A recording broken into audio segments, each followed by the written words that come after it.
So welcome to another unboxing video from theplayersaid.com. My name's Alexander, and today we're taking a look at the long-awaited Red Dust Rebellion. Red Dust Rebellion, which is the 12th volume in the coin series from GMT Games. And this particular volume is designed by J. Carmichael and is a sci-fi iteration of the coin series, which you may have guessed from both the title and the front cover. So this one's been in the works for a while now. It was really popular on the P500, finally getting released at the end of 2024, which is when we're doing the unboxing, although that may not be quite when you're seeing this, so happy 2025 if that's what you're seeing. So let's kind of crack into this. If you're a coin veteran, I think there'll be a lot of familiar stuff, but I think there's also a lot of newness in here because they are unbound by the constraints of history, if that makes sense, right? You have more freedom to do what you will, and it's not like, oh, this is historically inaccurate for this particular sub-faction. Okay, cool. Well, you don't have those constraints here. So, coin, if you don't know, stands for counterinsurgency. And typically, this is the system that mimics or replicates asymmetrical warfare when it comes to having a controlling government power faction, and then you have insurgent factions, and it is this kind of asymmetric warfare where the insurgents are running around, scurrying, trying to keep hidden, striking from the dark, maybe less powerful, but what does power look like for them? Often very different. And then you have a government where it's, you know, occupying forces, military, police, national media, things like that. And it is them walking around trying to put out those fires, turn the hearts and minds of the people back to the government and control, order, peace, or whatever that is described as, and that's what their ultimate goals are. So just, that's kind of the style of game you're looking to get into with this. This plays from 1 to 4 players. It has a full solitaire system built into it, as do all of the coin games these days. Pretty much I don't think they'll release one without one. And this one's going to take you a few hours to play. Typically these big coin games, a couple hours, maybe 3 or 4 for the really long ones if it goes the whole way. But once you know them, or you want to play a short game, that's really easy to do as well. So we have lots of paper, like this is chock full, right? So we have a playbook, and we have a rule book, and we have a rules reference for the solo bar. So we're actually going to start with the rule book and not the playbook, even though that was on top. So if you've played a coin game, oh, that's actually quite nice. Okay, right off the bat, I know this looks very dense. This is a lot of pictures, and this is also a much larger typeface than they usually use. My old eyes are getting a bit too old and longer to tooth for some of those old ones, but I know them off by heart, so it's not that big a deal. But hopefully that makes it a bit easier to do. And they explain all of the different actions or special activities, they probably have a different name in this, that you can do. And they have different names, and they look a little bit different. So they did a good job of explaining and putting diagrams in those, which, you know, Fire & Lake does not have. So this is a huge boon to entry as well, which I'm really grateful for. And then at the end, it looks like we've got cool map and some key terms, but nothing super serious at the back there. So it is that, I know that looks like a lot of rules, that's 38 odd pages of rules. That is probably the same amount of rules as a regular coin game, if we're honest. It doesn't need to be that big, but they made it bigger so it's easier to read and a lot more examples, which I do appreciate. So we have the playbook, and the playbook, I presume, has the, oh, okay. So it has a full tutorial in it, which invariably they all do these days again. And it will literally say, you set the board up, and then on the first card, this is what happens. On the second card, this is what happens. So if you have literally never played a coin game before, this is an excellent way to learn, because you just set it up and you do it, and they try to show you lots of different actions and every single action, so that you really like get the game just from playing through it. But it's reading a rule is like, cool, it does this. When you play through the example like this, what happens is you figure out why they do that. And that's really, the strategy is like the key thing to coin games. And then we have a ton of different card references in here of like the fake history, like the lore behind it all. And then there's some designer notes in the back of here as well. But that's what you get in the playbook. So we have the Curiosity, named after the rover, card-based non-player, and this just tells you how to use that. So if you want to learn how to do the Solitaire card bot, it is literally, there is a small deck of cards, and it has on each of the cards, and we'll get to those, like a flow chart of instructions, basically. And they add a lot more variability to a Solitaire experience. What I like to do is, if I can't get 4 players, use one of those. I don't know if I would do myself against 3, but that's just me. That's personally how I roll. Okay, we're going to pull out all of this. We're going to get to the bits here in a second. Okay. First things first, we're going to get out the board. We have a nice 22 by 34, pretty standard size board from GMT. If I could get it open. And let's get this open. Here we go. For the coin veterans, you might be familiar with some of this, and with other parts you might not be. But you can see we've got these kind of large areas or regions, I don't know what the name for them is in this particular game, and they'll have a stance, either neutral or either one of those 2 options. And I think this is probably, one of these will be a population value or some other value that's going to score you points based off of who controls that typically. And then I think we have these domed, kind of terraformed cities within those. And then these are all adjacent to each other, as you might expect. We have a big wilderness area. We have a transit box from Earth as well. And then over here we have a casualties box, displaced population. And there's always overflow because some of these places will get really crowded. But what you might be used to up here is that we have our faction eligibility chart. And this is really the hallmark of a coin, really. As you have this, all the factions, there's 4 of them, they're eligible, and whoever chooses to do first faction, they do op only. That means the second faction can only do lim op, and in regular coin, only 2 players go. And so then they move to ineligible. The next card, whoever is left, gets to kind of start that cycle again. And so you have this cycle of 2 factions going, then the other 2, then the other 2, and until people start passing, or you might block someone from going, and then things get kind of mixed up. But if I choose to do the event on the card, which is typically quite powerful, that means that the next person can do op and special activity, which is also very strong. Or if I do op and special activity, that means that the next person either gets a lim op, not good, or they get to take the event. And so, again, a lot of this game is about, yeah, I want to do what I want to do, but do I also want to block and stymie my opponents as well? So, choices to be made there. So this is the board. Next up, we have our kind of player mats. So it used to be that you'd get a lot of these in, like printed on the board on some of the smaller ones, but it's on a space. So this is just going to be your holding box for all of your pieces, your available forces, and then all of your bases. And it looks like the more bases that you have out, the more of these that you're going to get. I do not know what those do. That looks like cards, but that might be something new. Red dust movement, same thing. You're going to have 30 available pieces, and then you're going to place out your bases. The more bases you have out, the better it is for you.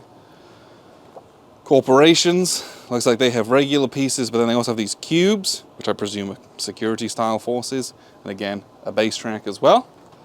And then we have the Martian government, who have 30 cubes and 3 bases only. Very traditional faction there. Then the Earth government also has 16 of these, which this also has a bunch of text in here, so this is obviously something a little different, but it has your setup and strategy tips on the back of each one of those as well.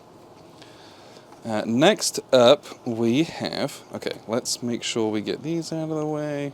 Okay, let's look at the regular bifold play aids.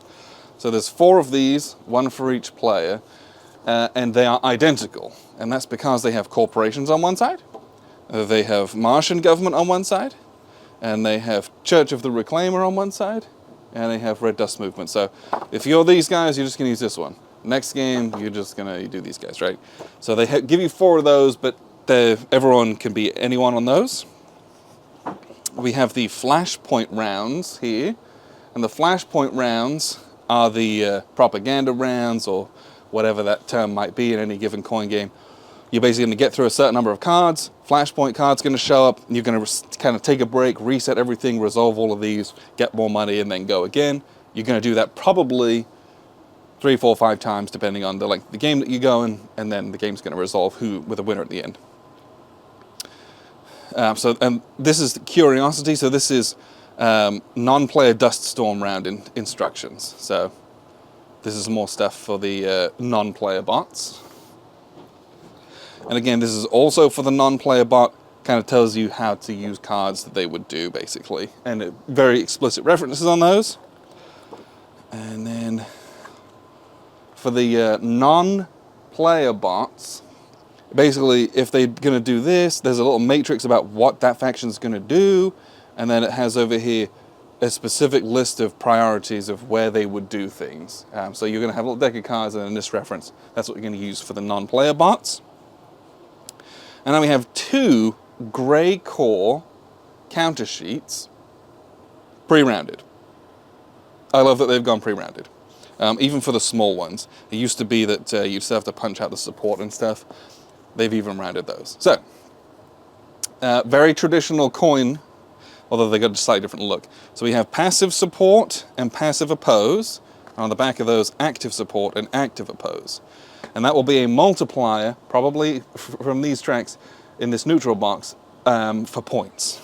If you're an opposition faction and you can get all the population to be actively opposing the government, that's really good. We have population markers from our displaced population. The more guys come, it's going to put out more, and so these points are going to go up in value, so they're worth more, so this opposition and support is going to be even more valuable. Damage markers, you have to repair those, it looks like. And then we have coin control, and then we have Church of the something, I can't remember what it was, the CR, the Orange Church faction, they have a control, or we have a red dust control, although, no, there's probably an equal amount of those as well. And then we have these approaching storm markers and raging storm markers as well, which we'd love to see that. But that's that's all of those, the chits, I guess I'll call them. So you do get a bag of bags, which we love that if you want to use the bags, or you can just use a tray to put all these in. With the amount of pieces, you might need 2. You might be able to squeeze them in 1, but I'm not sure about that. So you get dice, and GMT does a really good job with these dice. First off, I think these are eminently readable. They're large D6s, but they have very large pips on them. But they also give you 1 color for each corresponding faction, which I also really, really like. That's just a little bit of flavor that they pay attention to. In almost every single coin game, and it is every single coin game, the color of the dice matches the factions, and I just think it's fun. I like that they go that extra mile and do that extra, that they, in theory, didn't need to, but I'm glad that they do. So we're going to look at wooden pieces and cards. This is a shipping insert. That's the last thing that's in the box. Okay, so I got to look up what this name is because I'm about to say it 100 times. The Church of the Reclaimers. So these are the Church of the Reclaimer pieces, and you'll notice they have a blank side on them and they have a symboled side on them. And so this is an underground piece where it's kind of hidden and you can't really do anything to it. Once they activate or do things, they typically go face up, and then they're vulnerable, although they've acted and done something. That is the typical coin style, although that does not necessarily mean that's how they work. There's a couple that vary from that, but I don't know about the rules on this one. Then we have all these discs, and the discs, again, have corresponding symbols, matching, oh no, that looks like they're all the same, but these are for bases. So you have orange bases, red ones, blue ones, and black ones. And you also have these large tall cylinders. These are for marking your resources on the resource track, or for your eligibility markers. Those are just markers, but the little flat ones are the bases that you'll have on your player board, and then put them out onto the board into these round spaces, which are a limit. So this space can have 1 here and 1 here. Most places can have 2, it looks like. Sometimes they're next to each other, sometimes they're spread out, just so it is a bit easier to read the board, basically. Next up we have the Red Dust Factions pieces, and some other bits and pieces. Before I drop them all. So these are the Red Dust pieces. And then we have the black ones, which were the corporations. Yep. I'm dropping them all. And then it looks like we have the Earth Gov, or it could be the Martian government symbol here for their large ones. These are bagged kind of randomly. Then it's not totally random, but the fact that those are in there is kind of interesting. And then the last bag of wood is all the cubes, basically. So they give you pawns, so they give you green ones and white ones. The green ones are to mark where you're taking regular actions, the white ones for special actions, although you can change that however you want, that's not a big deal. And then we have the blue cubes and the white cubes for the government faction, and there's a few black ones for that corporate security guys. And again, these are like the playing pieces, these are the dudes on the map, so to speak. So last up is the decks of cards, and we have some new things here, because we have a campaign deck, we have Reclaimer assets. If you remember that Church of the Reclaimer had on their bases, the more bases they had out, the more churches they had out, the more of these cards that they could draw each turn, and this is their kind of special abilities that will give them different converts, where they get special abilities to do things, tip off, they can do 5 for an attack, AI Unleashed, all these cool different extra abilities they can draw on from a deck of their own unique cards. That's pretty neat. Let's look at the Rebellion cards here. So these are the Red Dust campaign cards, is what we'll call them. Mother of Mars. Each labyrinth selected for assault also shifts 1 level towards active opposition, which we really like that. So if someone's coming to attack you, you can play this, and it's going to hurt the government when they do that, or the corporations when they attack you, things like that. So it looks like these are extra special different abilities that Red Dust has access to. And we have the regular deck of cards. If I could get them open. Here we go. And the regular deck of cards. Ooh, there it is. So we have the Dust Storms, and there's 3. So it's like we're going to play through 3 decks. That's interesting. It's only 3 decker. So when you do the Dust Storms, is that reset phase. I know earlier on I'd said it was a different thing. Looks like it's the Dust Storm, where you're going to check for victory, gain resources, alter support, redeploy, and then reset everything. And there's 3 of those. You can play through 3 of those probably. Everything else are the kind of the main engine of the game. So you can have a deck of cards, it won't be all of them, and you flip one.